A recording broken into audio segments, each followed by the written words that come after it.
आणि याची जबाबदारी किती मोठी आहे हेही मला समजते। 3 वर्षापूर्वीच आदरणीय दादांनी पक्षाच्या राष्ट्रीय अध्यक्षपदाची धुरा सांभाळली।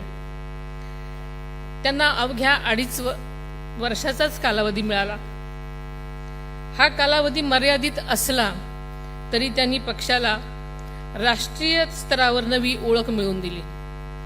आदरणीय दादांची ओळख केवळ राजकारणी समाजकारणी म्हणूनच नव्हती, तर सर्वसामान्यांसाठी आपला जीवाभावाचा माणूस, कामाचाच माणूस आणि हक्काचा माणूस अशी होती।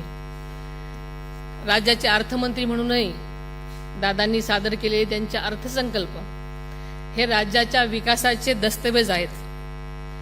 शेतकरी, कष्टकरी, महिला, युवक, उद्योग, सहकार, कृषी, ग्रामविकास आणि पायाभूत सुविधांच्या विकासासाठी त्यांनी सातत्यानं काम केलं।